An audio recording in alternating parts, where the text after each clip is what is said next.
What you should do if you just had 36 hours in Singapore. Let's pack it with iconic sites, local eats, and unforgettable experiences. Join Renjie and me as we map out the ultimate adventure in this vibrant city. RJ, episode number 30. Yeah. But I think not 30 episodes that where we gave 30 reasons to visit Singapore. I think the reasons discussed all across the 30 episodes. There were way more than 30 reasons. I mean, there are 100, 200, I'm sure. And like, if we had to list down, there'll be many. Yes. The theme for this episode, we decided to keep it simple. Imagine we have only 36 hours in Singapore. We land at 7 a.m. and we fly out the next day at 6 p.m. or something like that. 7 p.m. So say you've taken the red eye in. Yeah. You land at 7 a.m. in the morning. Yeah. And your flight back home is again on the evening flight, 7 p.m. the next day, right? So what do you do? But I was going to say that I want to preface this by saying that while this sounds like a very easy endeavor, it's actually so difficult considering the breadth of things that we have talked about so far. Exactly. So we will try, but just know that 36 hours is not enough. Definitely not. But it can give you a taste of Singapore. Yeah, I mean, at 36 hours, I think I would be not doing any of like your top hits. I think we're past that point. Yeah. I really just want to like live life like a local. I really just want to, just go about a day, a really nice, cool day in Singapore as if you were living there for 36 hours. And that's what the series was all about, right? Yeah. Me being someone who's a traveler to Singapore, experiencing Singapore through your eyes, where you're a local, and the wealth of experience that you brought to the table, man, it's mind-blowing. So let's get to it, right? Because I think we have a very packed agenda. I would say straight off the plane, we have to have breakfast. Yep. And I would leg it all the way to Joo Chiat, which, is close to the airport. It's in the east of Singapore, and specifically go early for Mr. and Mrs. Mohgan's crispy Prata. These are, the pro move there is the coin Prata, which is super crispy. They shatter in your mouth, but have them either with the curry that they provide or sugar, white granulated sugar. It's just that. So good. Okay, awesome. Then, you've had your breakfast fill, you have your carbs. You want to have a nice coffee. And I think Joo Chiat's a wonderful place for that. Genuinely up and down Joo Chiat Road itself has so many amazing sort of third wave artisanal coffee roasters. I love Bingo, which is on sort of Joo Chiat Road itself, but there's so many, right? There's Common Man, there's Hello Arigato. So there's really a whole ton of places for a really great flat white. Okay, so we've done that. Now, Yes. we've filled our stomach. We have had our caffeine intake. We have a lot of energy. Yeah. What next? Well, you need the energy because I would say then go to the Intan, which is also in the same area, and spend an hour with Elvin. And Elvin will take you through his home museum, really kind of delving deep into the Peranakan heritage. So I think all of that carbs and all of that caffeine will do you good so that you can pay attention to just how beautiful everything is. And I remember when you spoke about Elvin on the episode earlier, he really takes you through everything, how they've gone out, collected all of these antique pieces from all across the world. Yeah. And I think you'd spend a good amount of time there. 1 hour is barely enough, but it's just enough time for you to ask all the questions without annoying him.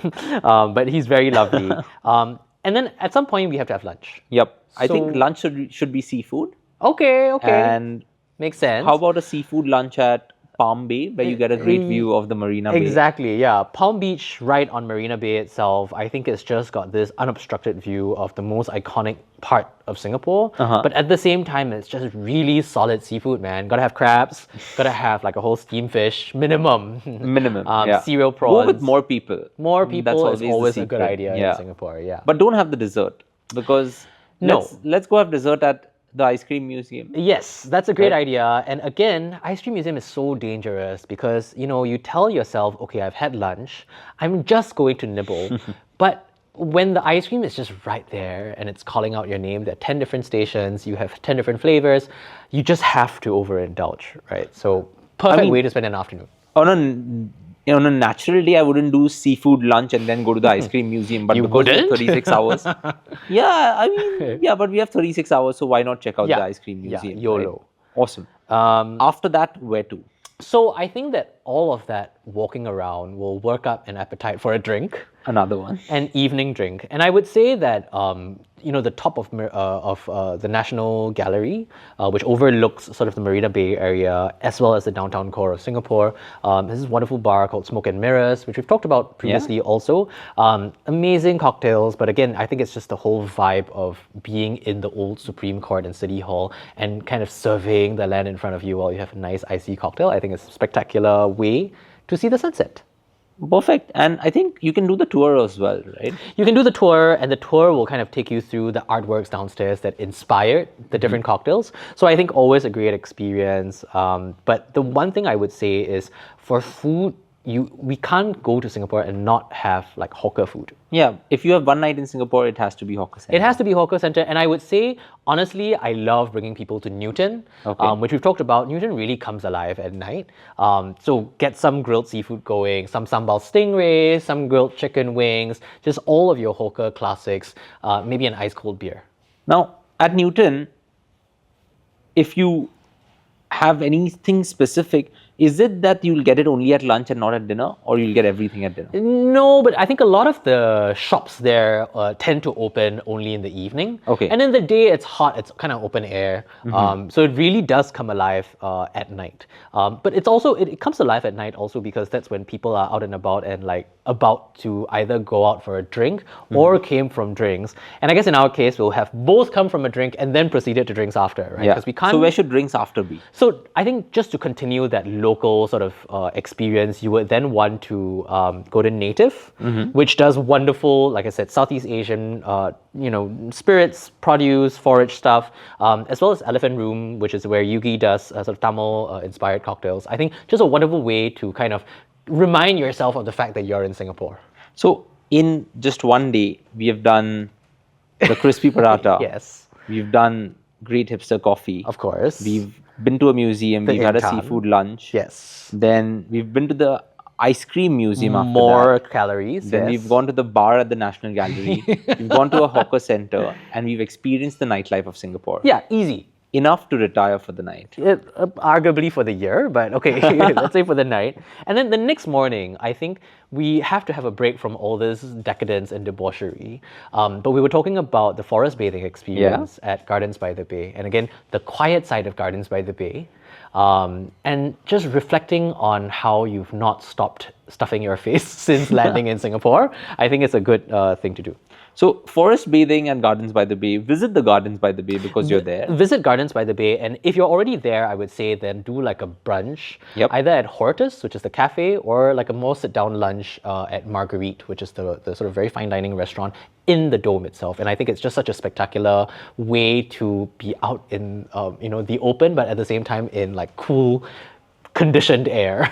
Yeah, I would agree because it can get super hot. Super hot. And you want to be indoors most of the time. And the Gardens by the Bay really give you a good opportunity to experience the best of both worlds. The best of both worlds, right? Awesome. So lunch or brunch done at Gardens by the Bay. Done at dusk. My suggestion would be no trip can be complete without Orchard Road. Yeah, you cannot go to Orchard Road. Yeah, and you mentioned the basement at Takashimaya. So basement at Takashimaya, like Design Orchard, I think definitely worth hitting up just to see the local designers. And then if you're already going to be at Orchard Road, the tour that we talked about of Emerald Hill, run by Jane's Tours, is wonderful.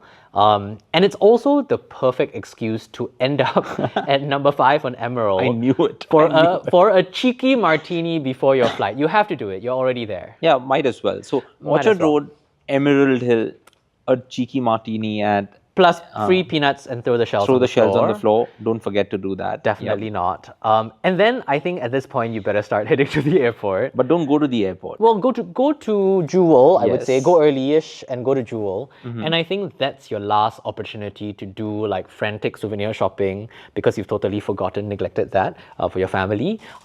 Get more food souvenirs. I think we've also had an episode talking about, whether it's Bengawan Solo or the supermarket in the basement. Great place to pick up food souvenirs.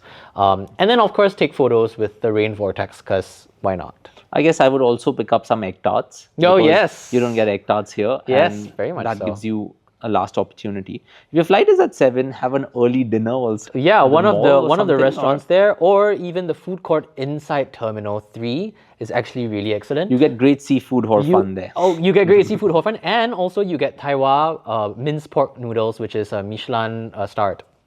Awesome. And then get into the airport, Get into the airport, check in, finish immigration. and then hopefully not get turned away from the aircraft because you've eaten too much baggage shopping. You know, you've had too much to drink. Even if you're turned away, transit in Singapore at Exactly. Changi is great. There's a movie theater. Yeah. It's like, oh, there are shucks, multiple I missed my gardens. flight. Yeah. So a whole lot to do. Yes. 36 hours. Hope we covered everything. Now, over the last 30 episodes, we've spoken about a lot. And I'd like to tell our listeners, if you've ever been to Singapore and you've liked more things than what we've discussed, please tell us in the comments.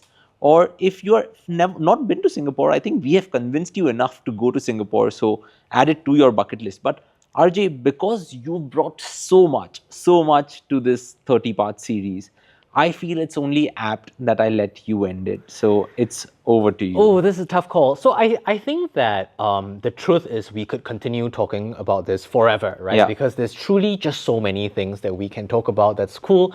Constantly new places are opening up and just evolving as a really just fun place to go for the weekend or for the week or whatever. But I mean, I would be very curious to, as you have said, hear what other people's insider secrets are to Singapore. Yeah, and then this can just become a community, right? I know. It's just not the both of us talking, but a whole lot of other people. Yeah. So tell us for sure what you think are your own hidden secrets to Singapore local. And maybe we'll have more on that at some point. Yeah, I guess. But thank you so much for taking out time, taking not only me, but everyone who's been listening to us. Oh my God. The pleasure is truly all mine. And then now we have to plan a trip to Singapore. Yeah, I think we should do 36 hours in Singapore Yes. and see whether we have enough food and enough drinks in there Oh God, so I that think, you yeah. have a good time. Yeah. Awesome. Thanks, RJ. And guys, that was the Singapore Local for you. Hope you like this 30-part series. Tell us. You can find both of us on Instagram, LinkedIn, or wherever you go find your social media. But this was us telling you about Singapore. Thank you. Thank you.